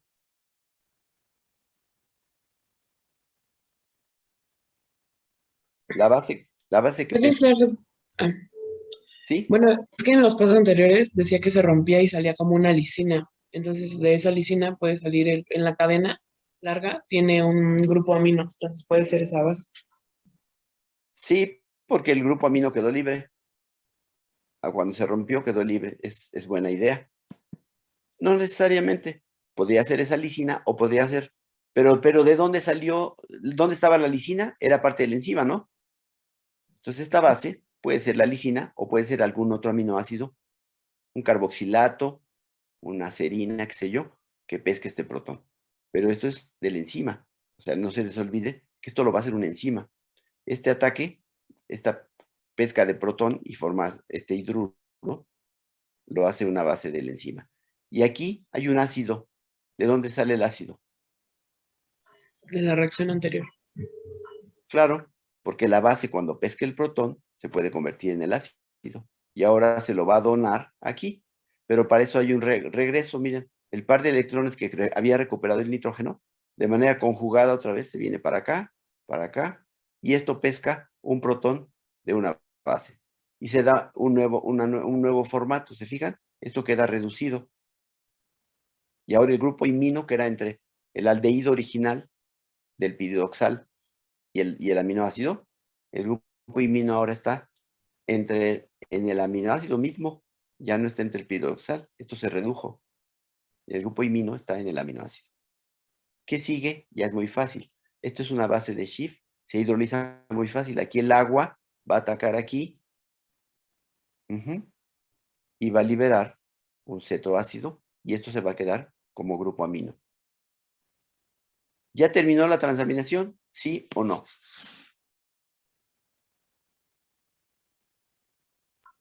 Se tiene que quitar el anillo, ¿no? Bueno, no me acuerdo cómo se llama.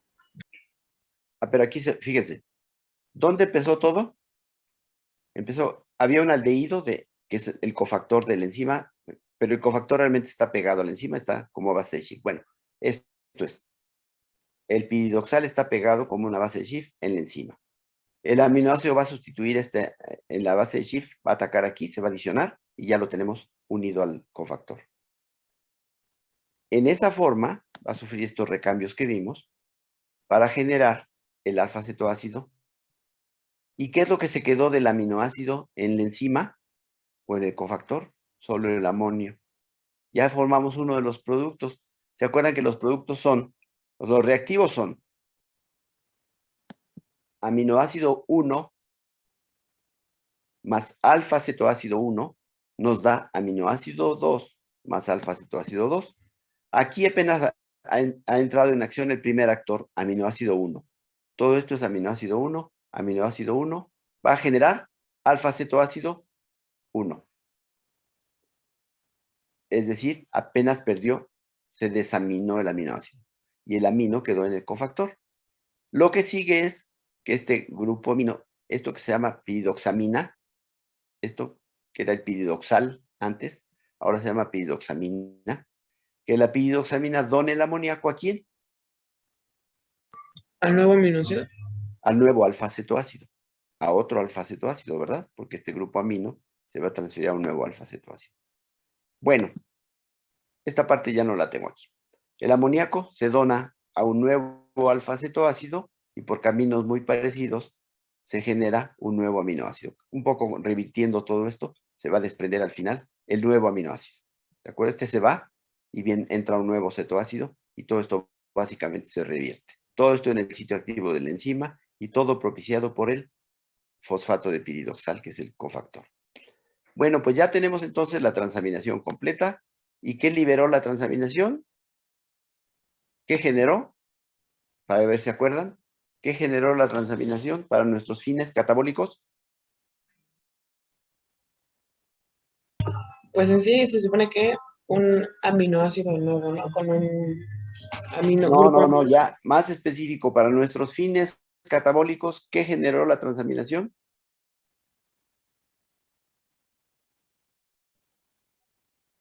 No un aminoácido en abstracto. Esto está yéndose para adelante. ¿Qué generó?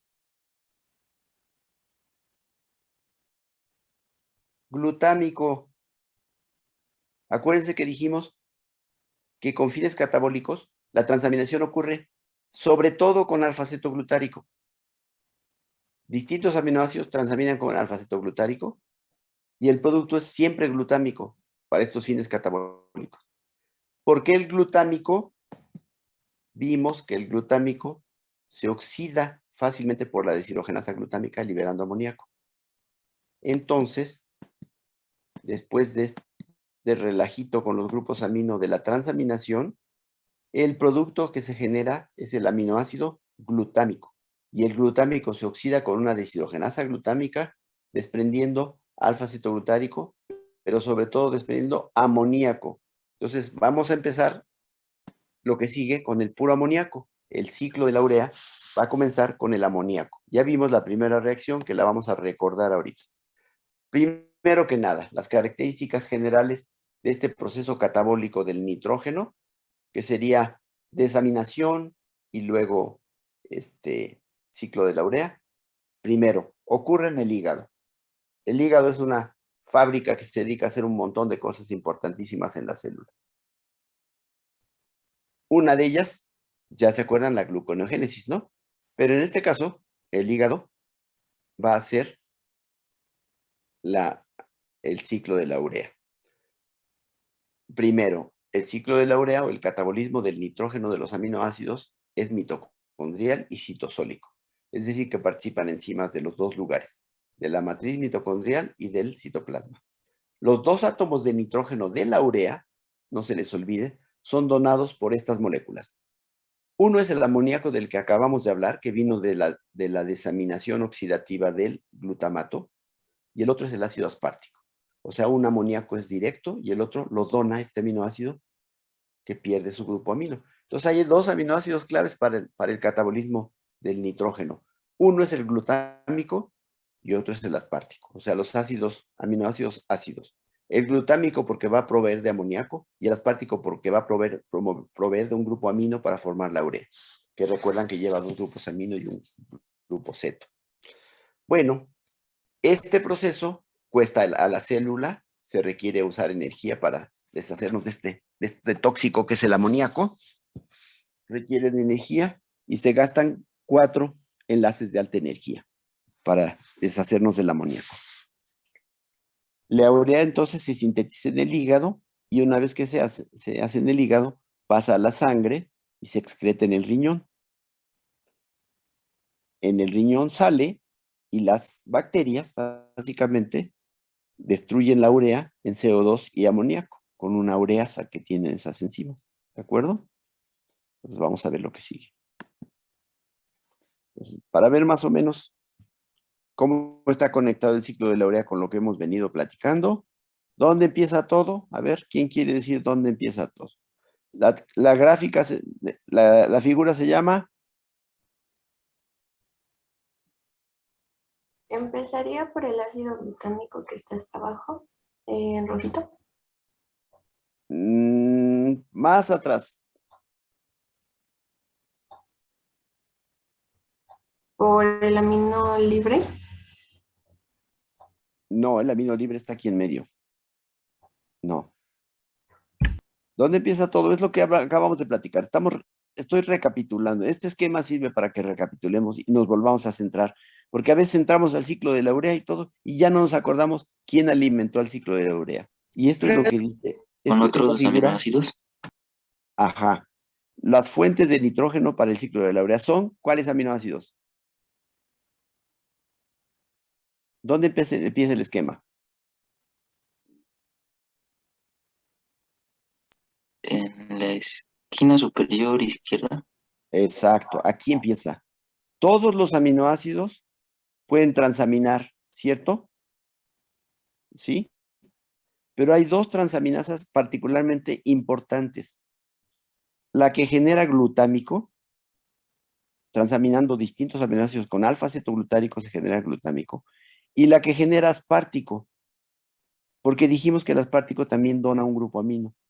Entonces, la urea se va a formar a partir de amoníaco, que se libera del glutámico, y de un grupo amino del aspartato. Entonces, todos los aminoácidos van a dar su grupo amino, transaminando para dar glutámico, por un lado, o aspartico. Los que dan glutámico, este glutámico luego se va a degradar, va a desprender su amoníaco, se va a oxidar a alfa-acetoglutárico y amoníaco, y este va a entrar al ciclo de la urea. Pero también los que transaminaron con oxalacetato para dar aspartico, aquí está, van a donar el aspartico a un grupo amino. Entonces, un amino viene del amoníaco, que viene de cualquier aminoácido, y otro amino viene del aspartato, que también viene de cualquier aminoácido.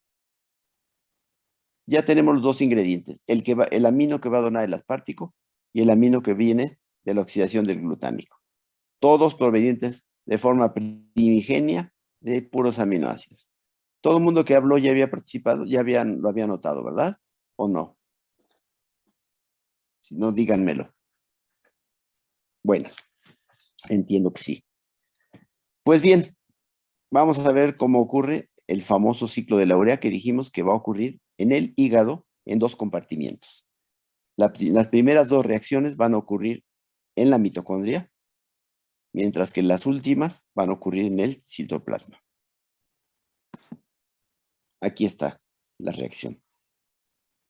¿Con qué empezamos? ahora sí, ya dejamos atrás los aminoácidos, la transaminación. Tenemos amoníaco. El amoníaco va a reaccionar con bicarbonato y ATP para dar esto que se llama carbamoil fosfato. Por supuesto, la enzima se llama carbamoil fosfato sintasa. Hay más de una, por eso se llama carbamoil fosfato sintasa 1, ¿de acuerdo? ¿Dónde ocurre esto? En la mitocondria. O sea que a la mitocondria tiene que entrar, ¿qué cosa? CO2, ¿de acuerdo? Pero no hay problema porque haya CO2 en la mitocondria, ¿o sí? La mitocondria tiene un montón de CO2, ¿no?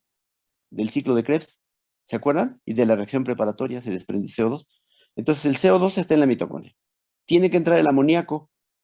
Después de las transaminaciones, entra el amoníaco a la mitocondria. Y en la mitocondria hay un montón de ATP. Entonces en la mitocondria lo que abunda es ATP y también hay un montón de CO2 por el ciclo de Krebs.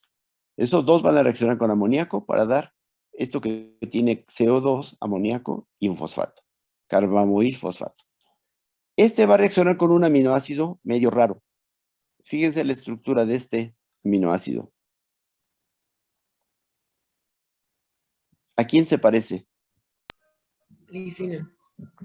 ¿En qué se distingue de la lisina? En la cantidad de carbonos, creo, ¿no? Exacto. Tiene 3 metilenos. La lisina tiene 4. Entonces, esto se llama ornitina. La ornitina, como esto está activado, ¿esto qué es? Químicamente, ¿qué compuesto de alta energía es? Es una especie de acilfosfato aminado, pero esto es acilfosfato. Es de alta energía. Pues el amoníaco lo va a atacar y va a sacar el fosfato y se va a quedar con el grupo carbamoilo. Entonces, una ornitina que pesca un grupo carbamoilo, que es este, se llama citrulina. La citrulina, pues es una especie de amida de la ornitina. La citrulina va a reaccionar con ATP y va a formar un intermediario que aquí no está mostrado, algo así como citrulil AMP.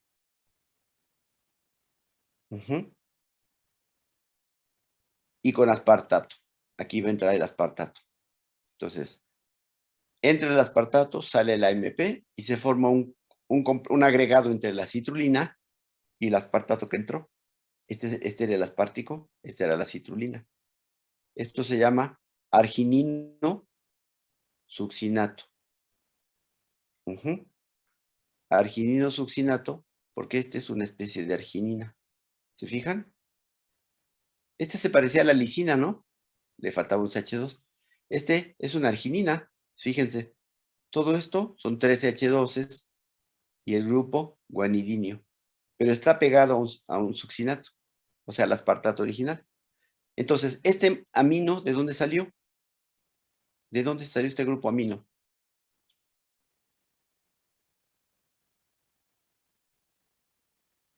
Del ácido aspartico.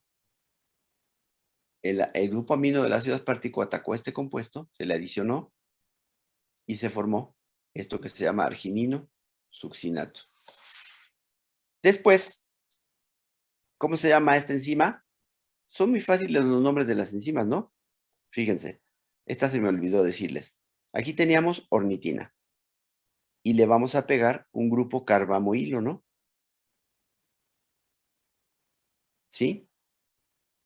Y se va a formar la citrulina. Entonces, esta es una ornitina transcarbamoilasa, porque le va a pegar un carbamoilo. Evidentemente es una transferasa. Ornitina transcarbamoilasa forma citrulina. Aquí, para pegar la citrulina con el aspartato, se va a participar y generar arginosuccinato, pues se participa una arginino-succinato sintasa, que es una ligasa, arginino-succinato sintasa. Ahora, la arginino-succinato sintasa el arginino-succinato, perdón, se va a romper por acción de una liasa. Se ve que es liasa porque genera un doble enlace, que sería este de aquí. Esto, que era como una especie de succinato, se va a deshidrogenar aquí y va a dar fumarato. Entonces, esta molécula se parte en dos, esto se deshidrogena y se forma fumarato. El otro producto es arginina, ya como tal.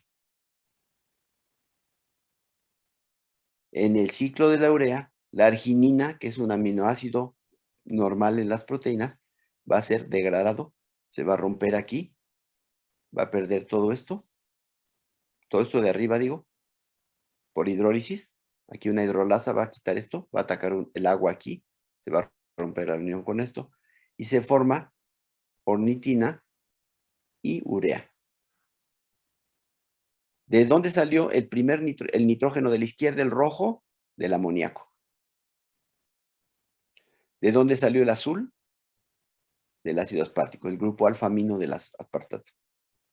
Aquí se quedó el aspartato pegado con su grupo amino. ¿Está claro?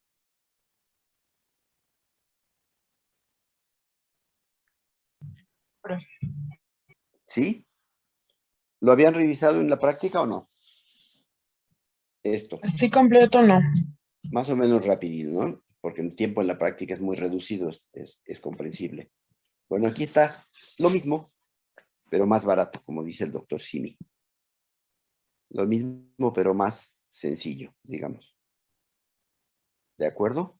¿Dónde empieza todo? En las mitocondrias. ¿Qué se requiere en las mitocondrias? Dos enzimas. Esta, primero la fíjense aquí tenemos ya carbamoil fosfato, ¿no? Pero ¿cómo se hizo? A partir de CO2, ATP y amoníaco, ¿no? Entonces la primera enzima, que no está aquí, es la carbamoil fosfato sintasa que está en la mitocondria. Ya hecho el carbamoil fosfato con esa enzima de la mitocondria, no se les olvide, va a reaccionar con una ornitina que está entrando, le va a transferir su grupo carbamoilo, se forma citrulina. Entonces, esta carbamoil fosfato transferasa, ornitina carbamoil fosfato transferasa, transcarbamoilasa, pues, también está en la mitocondria. Entonces, son dos enzimas en la mitocondria, la carbamoil fosfato sintasa y la ornitina carbamoil transferasa. Estas dos. Ya que se formó la citrulina, se sale. ¿Por qué tiene que entrar a la mitocondria? Pues porque ahí está la enzima, ahí está el carbamoil fosfato, ahí está la enzima que lo hizo. Y la enzima que condensa el grupo carbamoilo con la ornitina para dar citrulina, también está en la mitocondria. ¿Por qué se sale? Pues por dos razones. La citrulina se sale porque hay un transportador, que es una cosa muy importante. También había un transportador para la ornitina, por eso entró. No cualquier cosa entra y sale de las mitocondrias, solo las que tienen transportadores. Hay un transportador para la citrulina, sale, y tiene que salir porque las demás enzimas están en el citoplasma de las células hepáticas. Estas son mitocondrias del hepatocito y este es el citoplasma del hepatocito. Todas las enzimas van a estar o están en el citosol. La citrulina reacciona con ATP. Aquí sí pusieron el intermediario, fíjense. Fíjense, la citrulina le pegaron un fosfato del ATP. O mejor dicho, le pegaron el ATP con el AMP. ¿Se fijan cómo se partió el ATP aquí? El ATP ya dijimos que se puede partir de dos formas. Una en ADP y fosfato, otra en AMP y pirofosfato. Pues es lo que pasó aquí. El ATP se le va a pegar a la citrulina, pero en realidad se le va a pegar adenina, ribosa y un fosfato. Esto que se llama AMP. Aquí, la A es adenina, ribosa y fosfato. Y entonces esto se llama citrulil AMP. Citrulil adenina monofosfato. ¿Y para qué se pegó? Pues para que luego pueda atacar aquí. Esto es un enlace de alta energía también. Es un compuesto de alta energía. Va a ser atacado por el aspartato. Entonces el grupo amino va a atacar aquí y se va a adicionar. Y aquí está el grupo amino del aspartico. Aquí el aspartico no lo están detallando, pero ustedes conocen el aspartico. Su grupo amino ataca aquí y se queda pegado. ¿De acuerdo? Acuérdense que el aspartico tiene 2 carboxilos, aquí están. Y el grupo amino aquí está intacto, no le ha pasado nada. Y esto se llama arginino succinato. Luego participa, entonces, esta es la arginino succinato sintasa. ¿Cuáles son sus reactivos? El citrulila AMP y el aspartato. Forma arginino succinato. El arginino succinato se descompone aquí, se reduce, se oxida, perdón, el aspartato, esta parte carbonada del aspartato para dar fumarato y se oxida y se reduce esta otra para dar arginina. Luego viene una liasa que va a quitar esto y va a dar lugar a la urea y la ornitina. Y la ornitina vuelve a repetir el ciclo. Resultado neto, ¿cuál es? Fíjense bien. Si pudieran sintetizar esto, resultado neto es ¿qué cosa? Que una molécula de amoníaco que viene de aminoácidos, del glutamato concretamente cuando se oxida, más, por supuesto, participando ATPs, más aspartato, más ornitina, digamos, nos van a dar, finalmente, urea, una urea cuyos nitrógenos vienen uno del carbamilfosfato, es decir, del amoníaco, de la oxidación de los aminoácidos, y el otro del grupo alfa-amino del ácido aspartico. ¿De acuerdo? Entonces, así tenemos el ciclo de la urea. Características. Primero, ocurre en el hígado. Requiere de aminoácidos que vienen de todos lados y que han sido oxidados, que han sido primero transaminados a glutamato y luego oxidados para liberar el amoníaco. El amoníaco entra a las mitocondrias, a las células hepáticas realmente, entra el amoníaco, entra a las mitocondrias, se convierte en carbamilfosfato, reacciona con ornitina que viene de citoplasma, generando citrulina. Después reacciona con el grupo amino del aspartato, y aquí ya está prácticamente la urea formada, que son este carbono con 2 nitrógenos. Además, falta oxidar este carbono. Y es lo que sigue, se forma arginina. Esta se hidroliza, aquí entra agua en lugar del amino, y se rompe la molécula como urea y ornitina. ¿De acuerdo? Pues como ven, el ciclo de la urea es más o menos sencillo. ¿Correcto? Hasta nos sobró tiempo para entrar al siguiente tema. 25 minutos. Muy bueno. ¿Cuál es el siguiente tema? Los ácidos nucleicos. ¿Se acuerdan cuándo acaba el semestre? Esto es importante para saber cómo. Realmente es el 23 de junio. O sea que tenemos un mes. El Fantástico. 16 se suben calificaciones. El 17 suben calificaciones. Bueno, tiene que terminar como por ahí del 15, ¿no? De Sí. junio. Lo que significa que nos quedan 20 días, ¿no?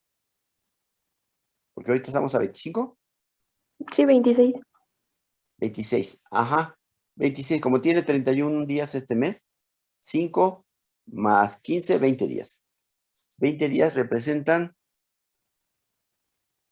¿cuántas semanas? 3 semanas. 3. 3 semanas de a 3 clases cada una, o sea, 9 clases. Pues tampoco son tantas, ¿eh? No crean que son tantas, para ver ácidos nucleicos. En realidad, ustedes como QVPs no tienen problema porque este curso de bioquímica no revise los ácidos nucleicos a mucho detalle. ¿Por qué? Porque luego van a llevar genética microbiana, ahí se revisa algo de ácidos nucleicos. Van a llevar bioquímica microbiana, también se revisa algo de ácidos nucleicos. Van a llevar los que quieran genómica, ¿verdad? Es una materia optativa. Ustedes son ya de nuevo plano. Sí, pero Sí. Genómica. ¿Qué más van a llevar? Biología molecular, ¿no es cierto? No, hombre, les va a sobrar. Pero no se crean, no se crean. Nunca sobra. Lo que vamos a revisar aquí va a ser básicamente estructural, pero vamos a ver un poquito también de metabolismo de ácidos nucleicos. Entonces, ¿No tienen alguna pregunta sobre el ciclo de la urea? No, profe. No les he mandado las diapos de lípidos, ¿verdad? ¿Ningunas? No, ¿O estructura sí? No. No, ¿verdad? No, profe, nada. Les digo no. para saber que les tengo que mandar estructura y catabolismo y metabolismo de lípidos. ¿De acuerdo? Y les tengo que mandar esta que es catabolismo del nitrógeno proteico. Estúdienla con cuidado. Mucho de esto vieron en el laboratorio. Entonces, eso les debe de servir de complemento. Fíjense muy bien todos los detalles de esto. Me preguntaban ayer, saliendo de la clase, que sí que iba a preguntar en los procesos metabólicos. Tienen que aprenderse los procesos metabólicos, entenderlos muy bien, porque no les voy a preguntar con todas y cada una de las enzimas y las reacciones. Eso sería totalmente memorístico. Pero les puedo preguntar cosas aisladas de las reacciones y ustedes tienen que tener en la mente cómo ocurren las reacciones, aunque no se las sepan totalmente de memoria. Tienen que tener un fondo del asunto, lo básico, lo fundamental. Mis exámenes, según yo, no son muy memorísticos. Claro que se requiere memoria. En cualquier materia van a necesitar 2 cosas para pasarla. 3. Memoria, estudiar y sentido común. Son las 3 cosas que ayudan a pasar los exámenes. Memoria, estudiar y sentido común. Dependiendo del profesor, esto se inclina más hacia la memoria, lo cual implica estudiar, o sea, están ligados, o sentido común, pero en todos tiene que haber dosis de sentido común y de estudio. Y de memoria, por supuesto. No pueden pasar un curso si no se acuerdan de nada. De las moléculas orgánicas que estamos revisando, pues a lo mejor no me las pueden reproducir átomo por átomo, pero una idea general de la química sí tienen que tener. O si no, vamos a tener que empezar a hacer la carrera de bacteriólogo o parasitólogo. ¿Sí? Bueno, se cuenta una anécdota que es a lo mejor un poco de mal gusto, pero es importante que la recuerden. El doctor fundador de nuestro departamento, que se llama así el departamento, Guillermo Carvajal Sandoval, fue, digamos que el pilar de nuestro departamento, la persona con más trayectoria académica, cuando menos durante la fundación del departamento, y a lo mejor en todo el tiempo. Estaba dando clase a los QVPs un día, porque él dio clases toda su vida, prácticamente hasta antes de morirse, todavía dio clases. Decía que a él lo sacaban de la escuela con los pies por delante, porque no iba a jubilarse. Bueno, aparte de esa anécdota, ahí va la siguiente anécdota. Tenía un grupo de QVPs justamente y les preguntó alguna cosa de química.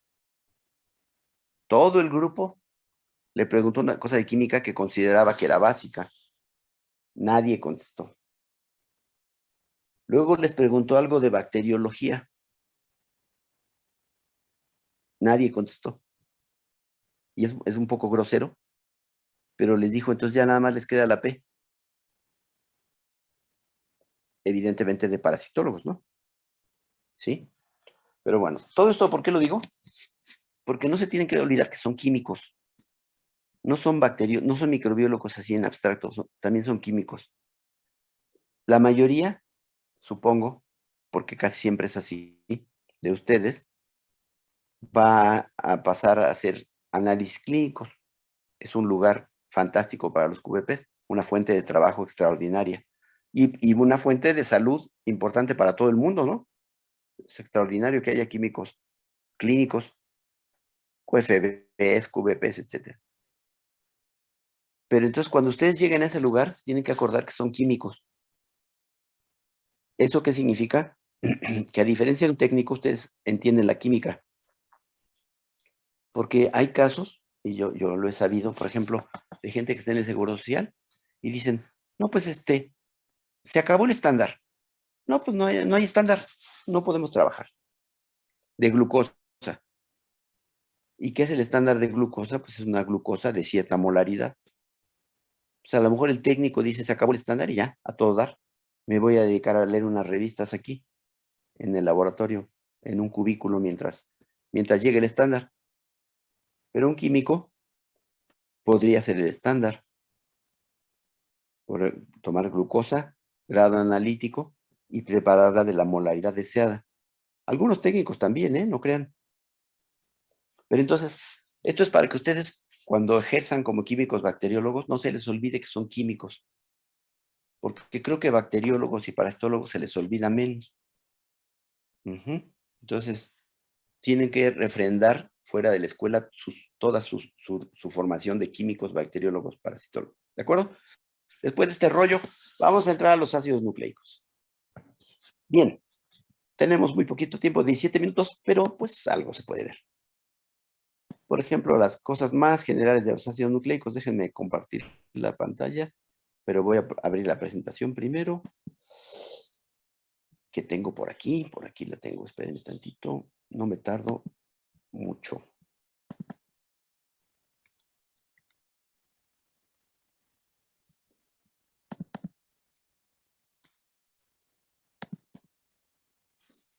Se llama estructura del DNA. Estructura del DNA, y aquí está. Estructura del DNA. Allá va, pero todavía no la comparto. Estoy seguro que así es. Bueno, entonces compartimos pantalla. Share screen.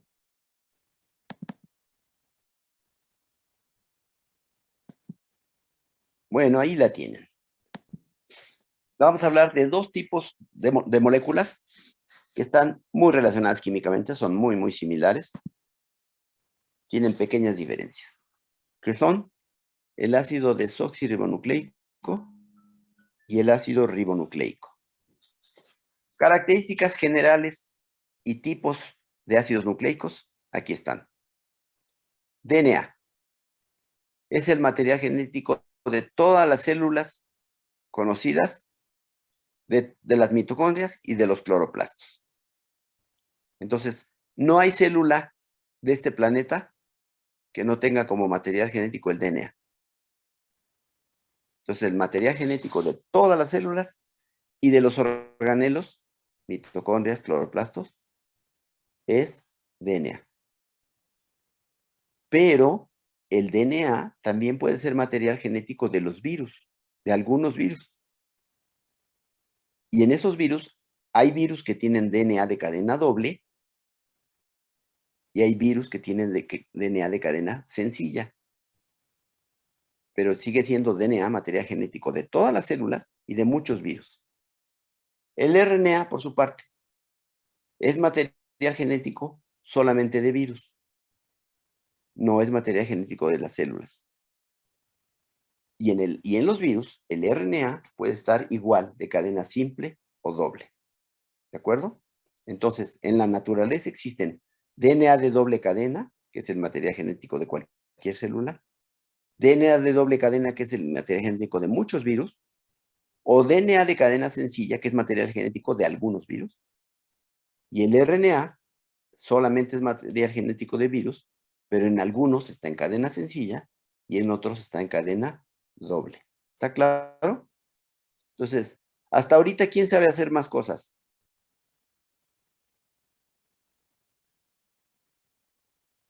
Los dos saben hacer lo mismo, ser material genético, ¿verdad? A lo mejor, como somos antropocéntricos y somos, estamos hechos por células, es más importante. Pero bueno, pero el RNA sabe hacer más cosas. Fíjense, el DNA es el rey. ¿Por qué es el rey? Porque es el que manda.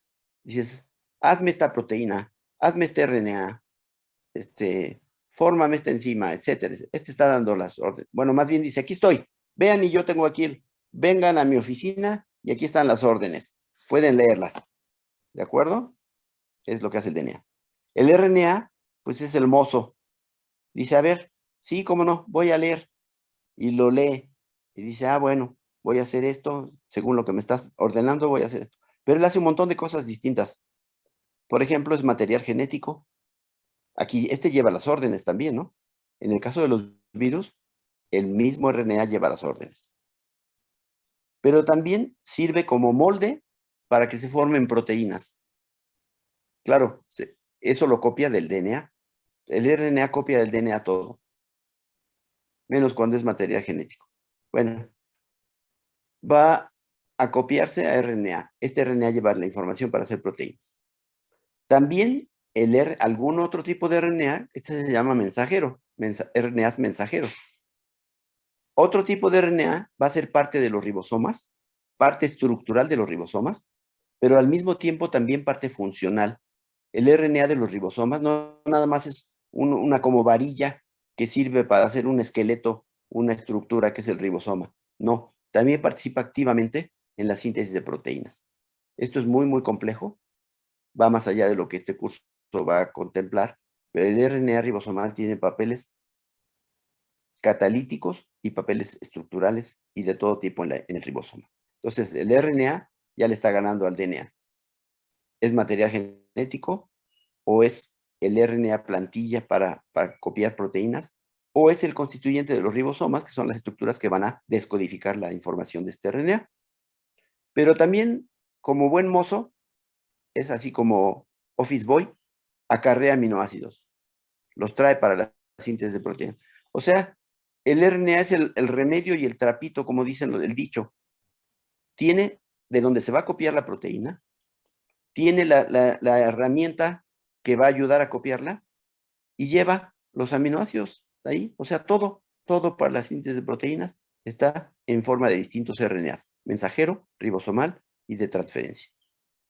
Pero además de esos RNAs, cada vez se descubren más papeles de RNAs chiquitos, RNAs pequeños, como es el snRNA, el miRNA, el RNA PIWI y otros. Estos RNAs tienen papeles regulatorios. Pues estos RNAs chiquitos dicen cuándo se lee un gen o no se lee, dicen cuánta proteína se va a formar, si poca, mucha, regular, cuándo debe de dejarse de formar una proteína. Todo eso lo dictan los RNAs chiquitos. Entonces, el RNA pues, es el orquestador del metabolismo. El DNA tiene la información, es el rey, ya quedamos. Como buen rey, no hace nada más que dice, vengan para acá y véanme, lean mis instrucciones. Pero este hace de todo. Es el 1000 usos de la célula, el RNA. Bueno, estructuralmente, esto ya lo han visto, creo que desde Kinder 2, porque creo que en Kinder 1 no ven esta cosa. Las bases nitrogenadas. ¿Cuáles son los constituyentes del DNA? Bases nitrogenadas, se me está acabando la batería, y el curso, y la clase también. Pero bueno, nos queda 5 minutos, creo, o menos. 9 minutos. No, todavía 9 minutos son buenos. Los ácidos nucleicos, DNA o RNA, tienen bases nitrogenadas. Son del tipo pirimidina, heterociclo de 6 miembros con 2 nitrógenos en posiciones 1 y 3. Purina, el mismo heterociclo de pirimidina con un imidazol a un lado, ¿de acuerdo? O prácticamente, o imidazolina en todo caso. ¿Sí? Pues no, es un imidazol realmente. Es una pirimidina más un imidazol. Entonces, purinas, pirimidinas. ¿Cómo se enumeran? Empezando con el heteroátomo y dirigiéndonos a donde esté el siguiente heteroátomo más próximo, que es acá. 1, 2, 3, 4, 5, 6. ¿De acuerdo? ¿Sí? Ahora, también lo podríamos numerar al revés, ¿no? Si vamos de un heteroátomo al más cercano, este podría ser el 1, 2, 3, 4, 5, 6. ¿De acuerdo? Entonces, hay dos escuelas, la alemana y otra escuela más. Pero en general se escoge esta nomenclatura que está aquí. 1, 2, 3, 4, 5, 6. O sea que el nitrógeno... Bueno, así como está aquí, ¿de acuerdo? El nitrógeno 1 es muy importante porque aquí se va a unir el azúcar.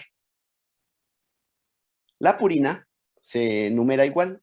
1, 2, 3, 4, 5, 6 en el anillo. Así se tiene que numerar hasta que se termine el anillo. y luego 7 en otro heteróatomo dirigidos al 8 y 9, ¿correcto? En el nitrógeno 9 se une el azúcar. Entonces, los azúcares se unen en el nitrógeno 1 para las pirimidinas y en el 9 para las purinas, ¿correcto?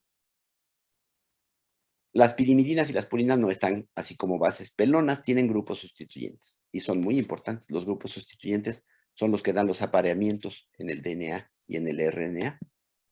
Y aquí están las bases nitrogenadas, las pirimidinas, las más comunes. Esta, que sería una pirimidina, que tiene un grupo ceto en posición 2 y un amino en posición 4. 1, 2, 3, 4, ¿se acuerdan? Entonces esta es la 2-oxo, 4-amino, pirimidina. ¿Está clara la nomenclatura? Sí. 2-oxo, 4-amino, pirimidina. Esta sería la 2,4-dioxo, pirimidina.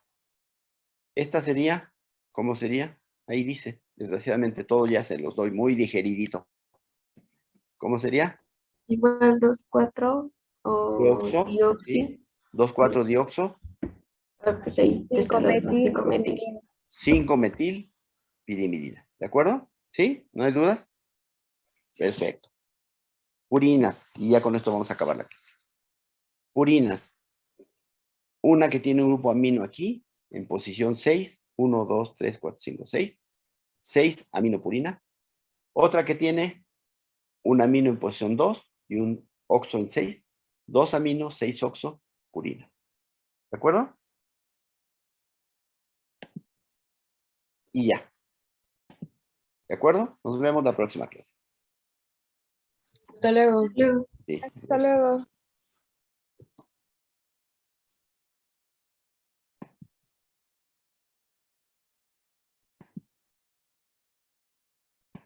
Profe, Sí. una pregunta. ¿Y usted cree que se puede hacer un bebé con 3 papás? O sea, ya ve que está el ADN mitocondrial y pues el ADN en el núcleo es tanto de la mamá como del papá, o sea, del esperma y del óvulo. Sí. Entonces, ¿se podría meter otro tipo de ADN, o no, el ADN de otra persona en la mitocondria? No. Lo que sí se sabe es que esa herencia maternal, perdón, de las mitocondrias, es la regla, pero no es absoluta. Se han descrito algunos casos de que entran mitocondrias del espermatozoide al huevo, pero son casos muy raros. ¿Y eso causa patologías? O sea, que tengan mitocondrias del papá.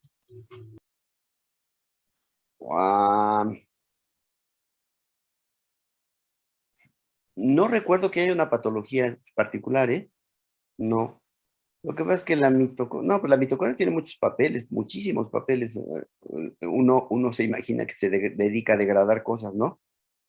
Pero no, la mitocondria, por ejemplo, una de las cosas que hace, participa en la muerte celular. El citocromo C, que participa en el transporte de electrones, cuando con una señal en la mitocondria, la membrana de la mitocondria externa se permeabiliza y sale el citocromo C y se va al núcleo para que la célula se suicide. Pero, siendo francos, no recuerdo que haya alguna patología asociada a esto. Es un fenómeno muy, muy raro. La herencia maternal de las mitocondrias está bien demostrada y si te miento si te digo el porcentaje, pero es un porcentaje realmente muy, muy marginal que se ha detectado de mitocondrias de origen paterno en alguna persona. Yo creo que en ese caso coexisten las mitocondrias maternas y las paternas. Ajá. Porque la mitocondria materna pues está en el óvulo, esa no sale. O sea, ni modo que las del papá saquen a las otras a patadas, ¿no? Justo. Entonces, coexistirían las dos. Y también, intuitivamente pensaría que estando residentes las maternas, pues son organelos que se replican, ¿no? Los organelos también se tienen que replicar, no solo las células. Las mitocondrias se tienen que dividir, si no, ¿cómo tienes 2, 4, etcétera? ¿Cómo las vas a heredar si no las divides? Entonces, en la división de las mitocondrias, pues, ¿quién ganaría por estar más abundante? es la mitocondria materna. Y las paternas, yo creo que, me imagino que no tienen, pero voy a revisar si tienen un efecto patológico. Pero yo creo que están muy primero, es muy raro, son raros los casos que se han detectado. O sea, la mayoría de nosotros nos toman DNA mitocondrial, no van a encontrar mitocondrias del padre. Pero en donde las hay, yo creo que su presencia es muy reducida y no creo que esté asociada a ninguna patología, o no he escuchado que esté asociada a ninguna patología dentro de lo que he leído o escuchado. Pero vamos a leerlo y te puedo contestar después de buscar eso, ¿de acuerdo? Va, profe, muchas gracias. Muy bien, hecho, nos vemos. Hasta luego. Adiós.